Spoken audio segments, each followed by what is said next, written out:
Como lidar com filmes antigos que hoje são claramente problemáticos? Será que o Denis Villeneuve foi uma boa escolha para dirigir o próximo 007? E quais são os lados questionáveis do Letterboxd e de como ele está influenciando uma nova geração de fãs de cinema? Essas são algumas das dúvidas que vocês me enviaram e que eu vou responder hoje nesse novo vídeo de perguntas e respostas. Então, vamos lá!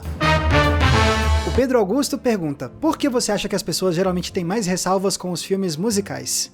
Ao longo dos anos eu já ouvi muitos haters de musicais explicando por que não gostam desse gênero, e alguns desses motivos eu entendo e outros eu já dou uma discordada. O lado que eu entendo é quando é uma questão de simplesmente não ter muita afinidade com a experiência do musical. Por exemplo, tem gente que não gosta de ver filme de terror porque não curte a ideia de ver violência gráfica, ou então de levar sustos. Tem gente que não curte filme de artes marciais porque não vê graça em cenas de luta. E da mesma forma tem muita gente que não vê nada demais nessa história de gente dançando e cantando na tela do cinema. Essa experiência sensorial não tem apelo pra pessoa. Pra muitos é algo meio bobo de se ver no cinema. Concordo? Não concordo. Acho que a pessoa tá perdendo a oportunidade de conhecer várias obras-primas do cinema? Acho sim.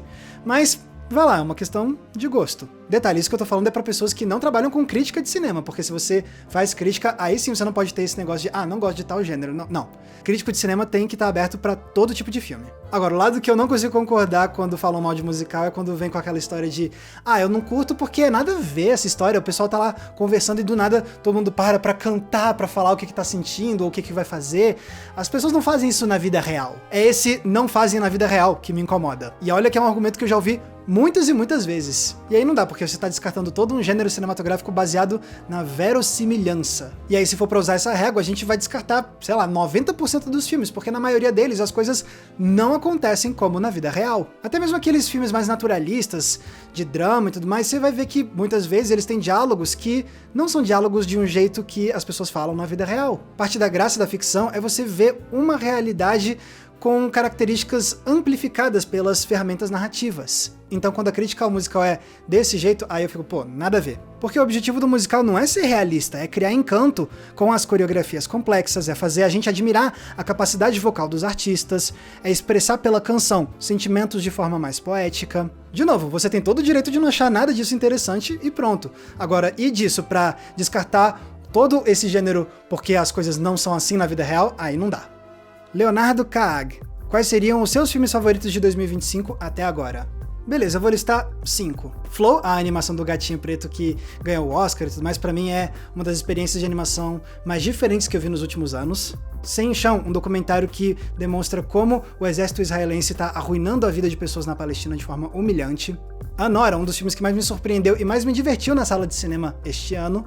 Tem o brasileiro Oeste Outra Vez, que faz uma releitura do faroeste no Goiás para explorar questões de masculinidade e trazendo diálogos muito líricos na sua simplicidade. E tem também Pecadores, do Ryan Coogler, que além de ser um bom filme de terror e de ação, é também um grande manifesto pela manifestação artística que deve ser protegida da comunidade negra americana. Então eu diria que esses são os meus 5 filmes favoritos do ano até agora, e obviamente eu tô muito curioso pra ver o que vai chegar agora nesse segundo semestre, porque com certeza vai vir muita coisa boa. Renato G. Lopes: como lidar com os clássicos ideologicamente datados?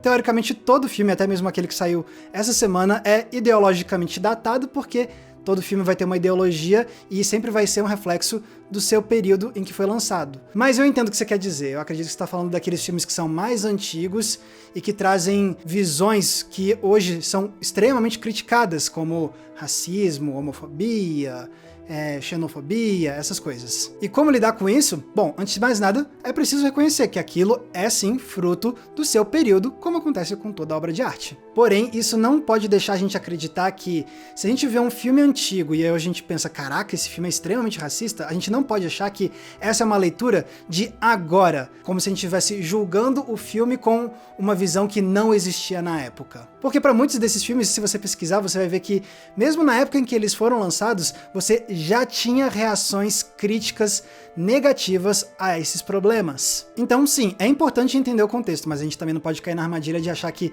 criticar esses aspectos problemáticos é algo que nasceu 2 anos atrás. E ainda que muitas dessas obras sejam problemáticas e até mesmo ofensivas, vale ressaltar que eu não acho que a gente deva apagá-las, jogar num cofre e nunca mais analisar. Não, é preciso manter essas obras vivas para que a gente possa continuar debatendo elas, debatendo a história do cinema e continuar dialogando sobre questões políticas e sociais. Ricardo A. Santos. 5 filmes de fantasia que não são americanos? Cara, tem muita recomendação boa, aqui vão 5 dos meus favoritos. Do Brasil, filme Demência, de Carlos Reichenbach, releitura brilhante de Fausto para criar uma narrativa surreal, urbana e brasileira. Da Tailândia, Tio Bun-mi que pode recordar suas vidas passadas, de Apichatpong Weerasethakul. Ele usa um drama familiar para mostrar criaturas místicas diferentes de tudo que eu já vi e para levar a gente numa viagem transcendental. Um dos filmes de fantasia mais únicos que eu já vi na vida.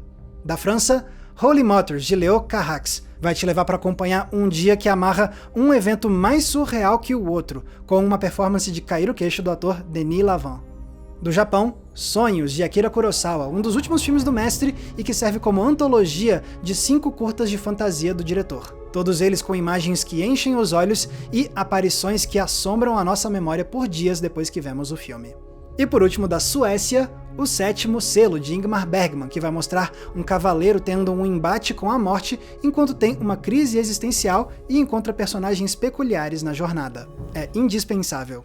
Nosso membro do Apoia-se, Igor Pires, pergunta: como você compreende a cinefilia atualmente com Letterboxd e outras redes sociais?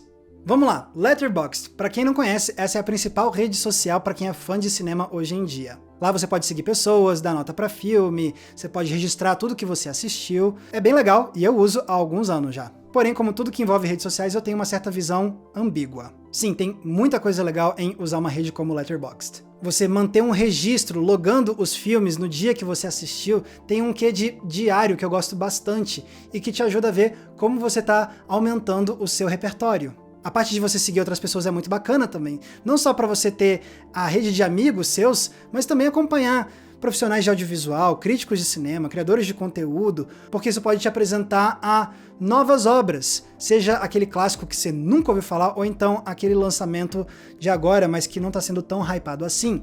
Então, é uma janela mesmo para você aumentar o seu senso de descobrimento com o cinema. E para quem tem interesse em começar a praticar a escrita de crítica de filmes publicamente, assim, na internet, o Letterboxd é um lugar bacana, simples, bem estruturado para você começar a trazer os seus textos e, quem sabe, mostrar isso para os outros. Agora, tem outras coisas na cultura de Letterboxd que aí eu já não curto tanto. A primeira delas é a fixação que essa rede fez uma galera desenvolver com a ideia de dar nota para filme. Quem me acompanha há algum tempo sabe que eu não sou muito fã dessa ideia de dar nota para obras de arte. E é por isso que eu nunca faço isso aqui no canal. E assim, no Letterboxd, eu dou nota para os filmes sim, porém, isso é algo que eu faço de um jeito meio displicente. Eu registro uma nota lá meio que só para lembrar qual foi meio que o impacto que aquele filme teve em mim, mas não é uma nota que eu dou super pensando em como que aquele filme é e tentando elaborar um valor objetivo, papapá. Não funciona assim pra mim. Então, eu dou as notas, mas isso nem é algo que eu dou tanta importância assim. Porque pra mim, resumir uma obra de arte em 3 ou 4 estrelas, pra mim é algo que não faz muito sentido em termos de real apreciação da obra.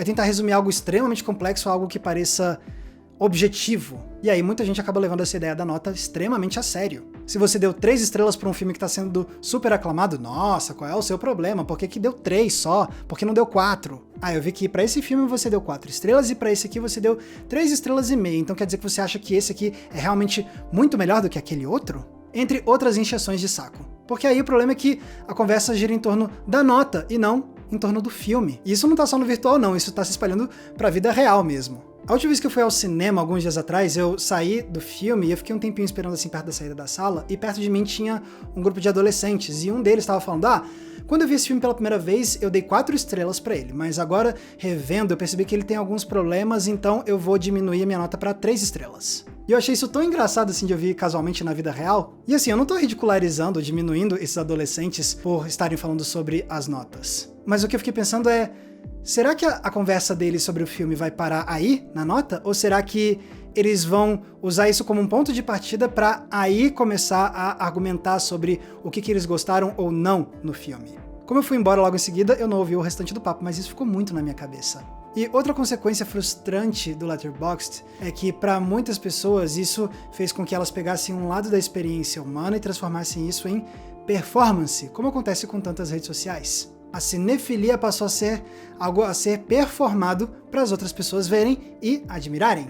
E o problema é que, para muitos jovens cinéfilos do Letterboxd, isso criou um enorme nível de ansiedade, mesmo que as pessoas não percebam. Então eu sei que para muitos usuários de Letterboxd hoje em dia é muito comum a pessoa estar lá assistindo um filme, só que em vez de estar lá realmente concentrada na experiência da obra, ela fica o tempo todo pensando, ok, qual vai ser a nota que eu vou dar pro filme no Letterboxd? Qual vai ser a nota que eu vou dar? Ah, acho que vou dar tanto. Aí aconteceu alguma coisa, não, acho que eu vou aumentar para tanto. Não, agora eu vou diminuir para tanto. Então, a cabeça vai lá pro futuro, pensando mais em como você vai performar a sua opinião sobre a obra para que os outros vejam, e em vez de você estar focado ali, naquele momento, com a obra de arte. Outro tipo de ansiedade performática de Letterboxd é que muita gente quer mostrar para as pessoas que vê muito filme, então fica nessa de, ok, eu quero logar 3 filmes por dia, então fica lá nessa de tentando ver 3, 4, 5 filmes por dia para impressionar os outros, mas e aí? Será que a pessoa tá realmente curtindo cada filme, se entregando para a experiência de cada obra mesmo, absorvendo aquilo? Ou ela só não tá ali tipo, ok, qual vai ser o próximo filme? Qual vai ser o próximo filme? Mesma coisa, sabe? Essa ansiedade de pensar no futuro e de como você vai mostrar aquilo para os outros. Então eu sinto que uma rede como Letterboxd é muito mais legal quando a gente deixa de lado esse lado da performance e da ansiedade que desprende a gente da obra. Não, é muito mais legal a gente usar o Letterboxd se focando mais no senso da descoberta por novos filmes, as recomendações, as discussões mais sinceras e aprofundadas sobre os filmes que vão além da mera notinha de tantas estrelas. É assim que eu recomendo que vocês usem o Letterboxd, porque aí essa vai se tornar uma rede social muito mais prazerosa e saudável. Driel Labs pergunta: brincadeiras à parte, tem algum bichinho de estimação? Tenho sim, é o Salem, esse lindo gato preto que entrou na minha vida graças a Andréia, minha noiva, que adotou ele alguns anos atrás. Ele com certeza gosta muito mais dela do que de mim, mas não importa, eu me apaixonei por esse bichinho e continuo me divertindo com ele todos os dias. Essa imagem aqui foi de um dia em que ele resolveu aparecer numa live que eu tava fazendo para os nossos apoiadores do Apoia-se.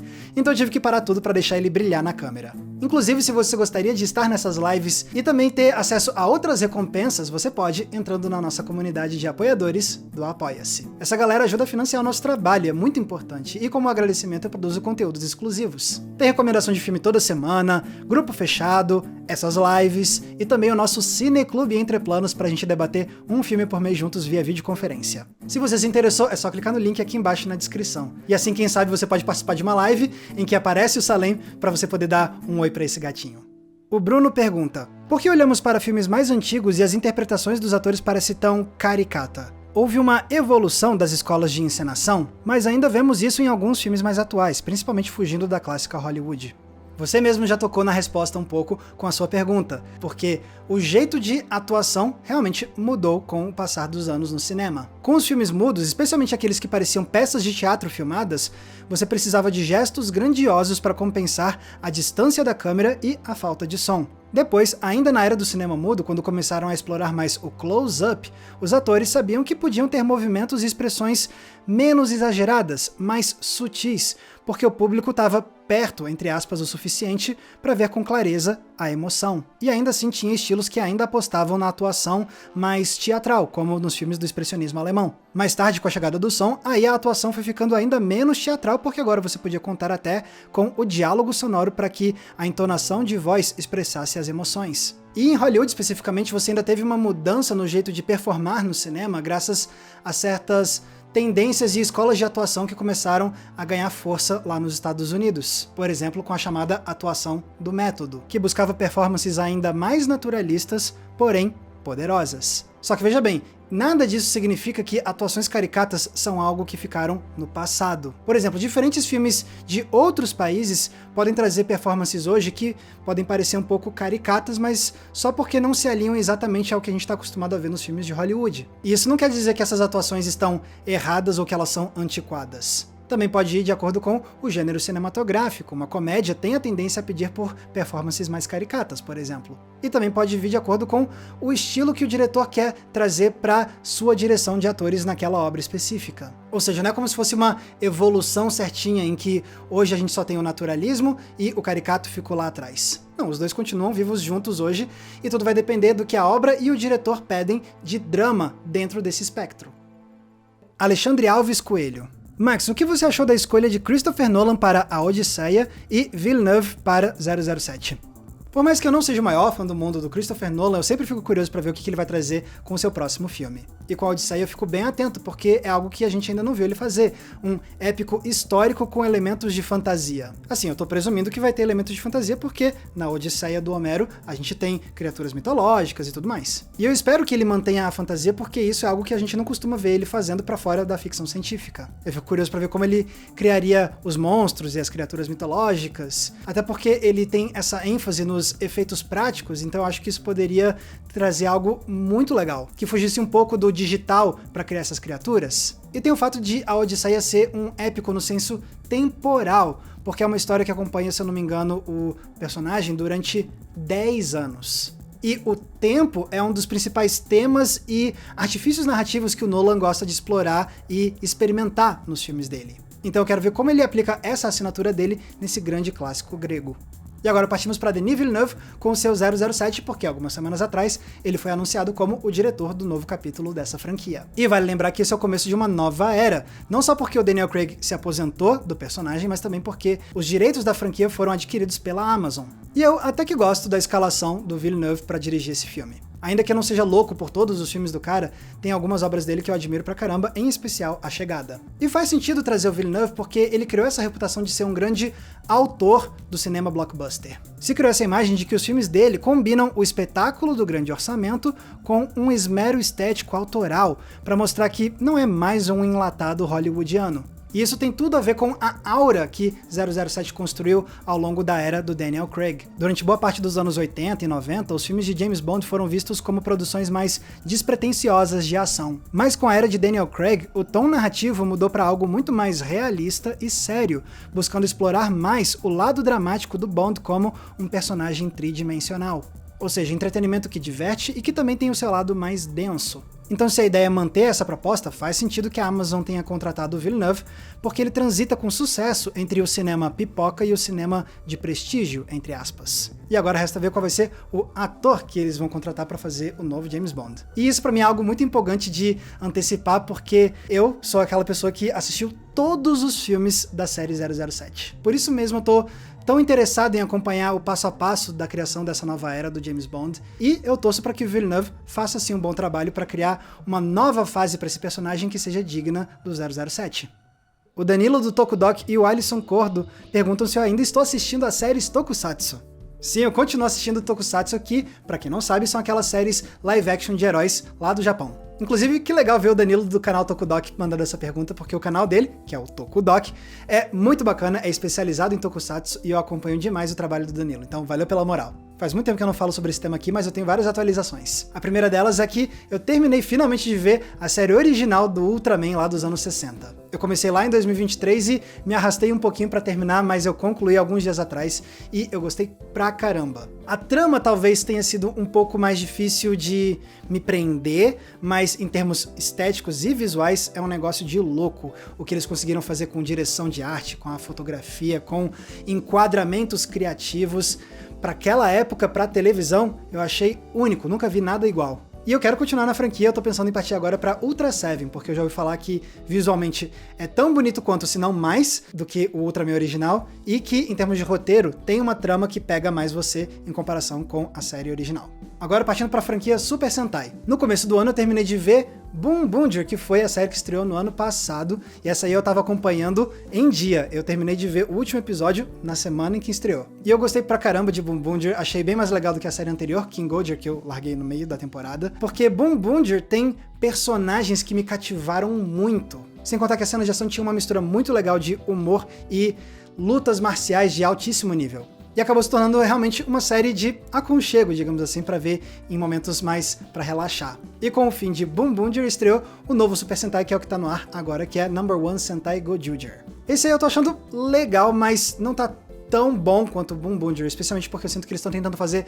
coisas demais com essa nova série. E isso ofusca muito as possibilidades dramáticas dos personagens. Mas ainda tá sendo muito legal porque é uma série comemorativa dos 50 anos de Super Sentai e eles estão trazendo de volta os uniformes antigos das temporadas passadas. Então isso pra mim tá sendo meio que até uma forma de aprendizado sobre o legado da franquia Super Sentai. E isso eu tô achando muito legal. Partindo pra Kamen Rider, eu não tenho nenhuma grande atualização porque eu não vi mais nada depois daquela série original que eu maratonei em 2023 e que eu curti pra caramba. Mas eu tô pensando em voltar e partir pra Kamen Rider Black.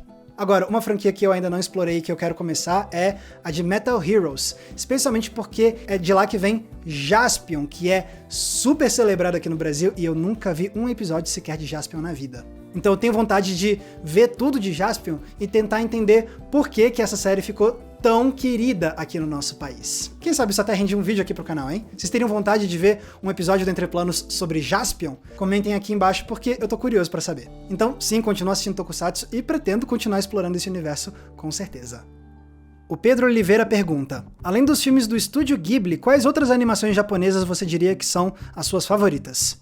Vou começar falando de 3 que pode parecer meio batido, porque sempre são recomendados, mas pra mim não tem como escapar. São realmente verdadeiras obras-primas, que são Akira, do Katsuhiro Otomo, Ghost in the Shell, de Mamoru Oshii, e Paprika, do Satoshi Kon. Agora, uma obra que é menos famosa do que essas, porém é tão boa quanto é Crianças Lobo, do Mamoru Hosoda. Eu gosto pra caramba, é um filme lindo. E outro que aí, esse sim é bem mais obscuro, mas que eu adoro e já fiz um vídeo dedicado aqui no canal, inclusive, é Angel's Egg, o filme de fantasia que o Mamoru Oshii fez anos antes dele criar o filme de Ghost in the Shell. É uma das animações mais misteriosas e hipnotizantes que eu já vi, em especial graças ao mundo de fantasia bizarro que nunca é explicado. Inclusive, além do vídeo que eu fiz sobre Angel's Egg, também tem episódio aqui no Entre Planos sobre Ghost in the Shell e sobre Akira. Eu tô deixando os links aqui embaixo na descrição para vocês assistirem depois, caso ainda não tenham visto. Philip William, conta pra gente algum documentário que te marcou. Mais uma pessoa que eu tô feliz de ver aqui nas perguntas, porque o Philip William é um grande roteirista, grande autor de livros também. Se não conhecem o trabalho dele, vão lá pesquisar depois. E eu vou falar de 2 documentários, um gringo e outro brasileiro. O gringo é Minding the Gap, de 2018, que acompanha 3 amigos que cresceram juntos compartilhando uma paixão pelo skate. Mas o documentário não é sobre skate, é sobre esses personagens, mostrando como a amizade deles muda e como eles são obrigados a confrontar de forma dolorosa o que eles entendem como masculinidade e cumplicidade masculina.